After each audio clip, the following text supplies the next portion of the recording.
बिस्मिल्लाहिर्रहमानिर्रहीम। अस्सलामु अलैकुम वरहमतुल्लाहि वबरकातुहू।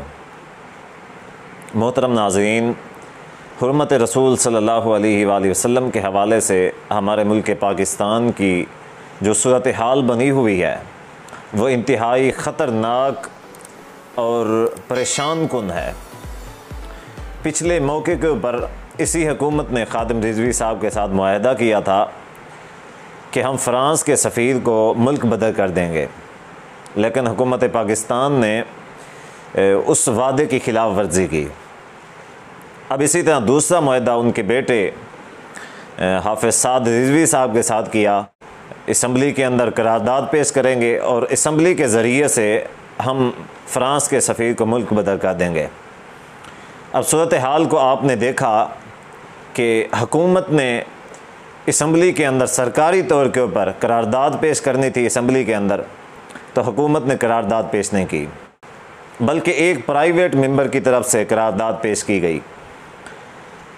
तो उसमें हमारे जो सियासी हल्का जात हैं उनकी सूरत हाल ये थी कि सबसे पहले तो हमारे जो वज़ीर आज़म साहब हैं, जो अपने आप को एक मुहिब्बे रसूल सल्लल्लाहु अलैहि वसल्लम होने का दावा करते हैं, सच्चा आशिक रसूल कहते हैं, और अपनी जो रियासत है, अपना जो हुकूमत है, इसको रियासत मदीना करार देते हैं।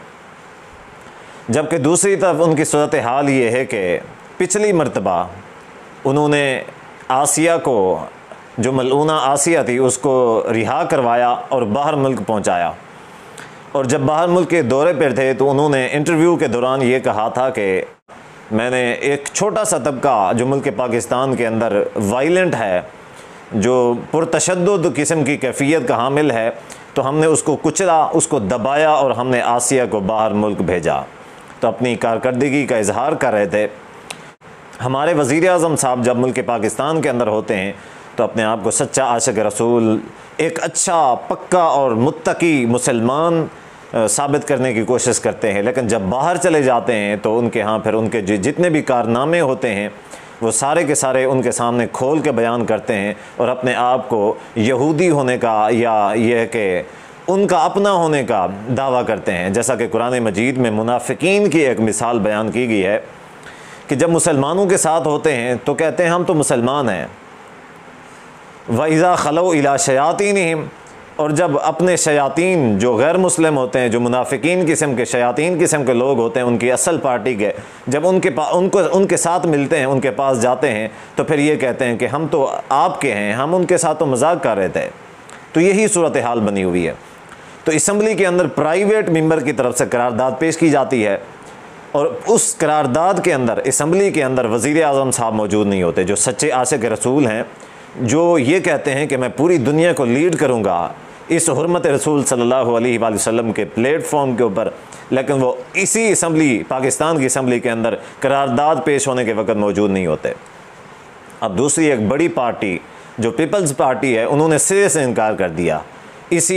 इस कानून की हिमायत के हवाले से, इस करारदाद की हिमायत के हवाले से सिरे से इनकार कर दिया और वो असम्बली में पेश नहीं हुए। अब पूरी की पूरी पार्टी, अब उसके मुखालिफ जो बाकी सारी पार्टियां थीं, उनमें भी कई सारे अरकान ऐसे थे जो इस कानून के हक़ में नहीं थे, ना उन्होंने आवाज़ उठाई। और जो स्पीकर था कौमी असम्बली का, उसने गैर मुअय्यना मुद्दत के लिए इस करारदाद को डिले कर दिया, मनसूख कर दिया। अब आप ख़ुद अंदाज़ा लगाएं कि हमारे मुल्क की सूरत हाल क्या है।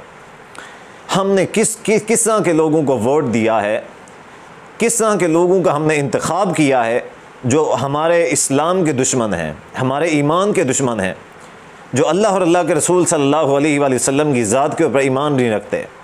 हालांकि हमारे जो वज़ीर मज़हबी उमूर साहब हैं, उनके बकौल उन्होंने ये कहा कि इमरान ख़ान साहब जो हैं किसी मौलवी या किसी पीर से नबी सल्लल्लाहु अलैहि वसल्लम से ज़्यादा मोहब्बत करते हैं। यानी कि पाकिस्तान के अंदर कोई ऐसी मुल्ला, कोई ऐसा पीर, कोई ऐसा आलिम, कोई ऐसा बुज़ुर्ग हस्ती नहीं है कि जो इमरान ख़ान साहब से ज़्यादा नबी सल्लल्लाहु अलैहि वसल्लम से मोहब्बत करते हों।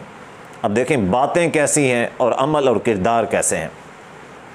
अब सबसे पहला जो रीज़न और वजह बयान की गई कि हम सफ़ीर को नहीं निकाल सकते, उसकी सबसे पहली वजह जो बयान करते हैं वो ये करते हैं कि अगर हमने फ़्रांस के सफ़ीर को निकाला तो पूरा यूरोप जो है हमारे साथ बाईकाट कर देगा। और हम जो है ना माशी तौर के ऊपर हम नीचे चले जाएंगे, हम कमज़ोर हो जाएंगे।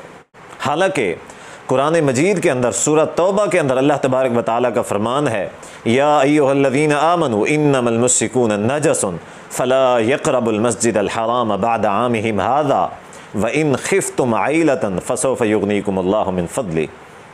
अगर तुम ये डरते हो कि तुम गरीब हो जाओगे, तुम तंग दस्त हो जाओगे, तुम गुर्बत के अंदर चले जाओगे, तो अल्लाह तबारक व तआला फरमाते हैं कि युगनीकुमुल्लाहु मिन फ़ज़ली, अल्लाह तबारक व तआला तुम्हें गनी कर देगा, अपने फ़ज़ल के साथ गनी कर देगा। तुम उनके साथ ताल्लुकात तोड़ो तो सही। और ये लोग हैं, ये कहते हैं या ये समझते हैं कि अगर हमने इनके साथ ताल्लुक़ जोड़ा हुआ है तो हमारी सूरत हाल अच्छी है, अगर तोड़ देंगे तो हम भूखे मर जाएंगे, हमारा रिज़्क़ बंद हो जाएगा। जबकि दूसरे मुकाम के ऊपर अल्लाह तबारक व तआला फरमाते हैं कि अश्शैतानु यइदुकुमुल फ़क़्र, शैतान तुमसे गरीबी का, फ़कीरी का वादा करता है, इन चीज़ों से तुम्हें शैतान डराता है। वल्लाहु यइदुकुम मग़फ़िरतम मिन्हु व फ़ज़ला, शैतान का वादा गुर्बत का है और अल्लाह तबारक व तआला का क्या है, वल्लाहु यइदुकुम मग़फ़िरतम मिन्हु व फ़ज़ला, अल्लाह तबारक व तआला तुमसे जो वादा करता है बख्शिश का करता है कि अल्लाह तुम्हें बख्श देगा। और अल्लाह तबारक व तआला फ़ज़ल का वादा करता है कि अल्लाह तबारक व तआला तुम पर अपना फ़ज़ल नाज़िल करेगा। और ये कैसे लोग हैं, इनका ईमान कितना है कि जो दावा करते हैं सबसे ज़्यादा नबी सल्लल्लाहु अलैहि वसल्लम के साथ मोहब्बत करने वाले हैं, जबकि वो ये कहते हैं कि हमारी मईशत नीचे चली जाएगी। तो रिज़्क़ किसने देना है? राज़िक़ अल्लाह तबारक व तआला है, रिज़्क़ कोई भी बंद नहीं कर सकता। इन्नल्लाह हुवर रज़्ज़ाक़ु ज़ुल क़ुव्वतिल मतीन। भूख, प्यास और अफलास की वजह से हम मर जाएं, लेकिन बेईमान मौत जो है अल्लाह तबारक व तआला इससे बचाए।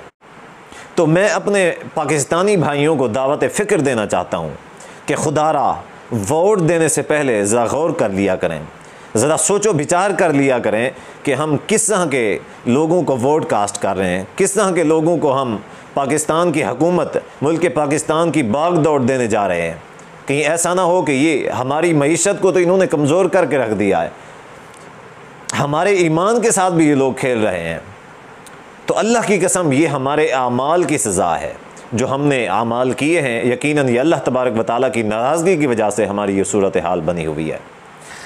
तो आइंदा से कभी भी इन लोगों को मलहूज़ ख़ातर रखें और कभी भी इस तरह के लोगों को वोट न दीजिएगा।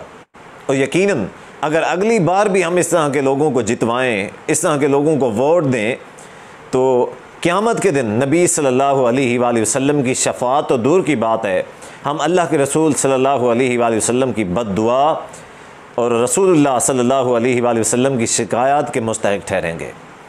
अब जबकि हमारा ईमान है कि नबी सल्लल्लाहु अलैहि वसल्लम अगर शफ़ाअत फ़रमाएँगे हमारी, तो हम ज़रूर ब-ज़रूर बख्शे जाएंगे।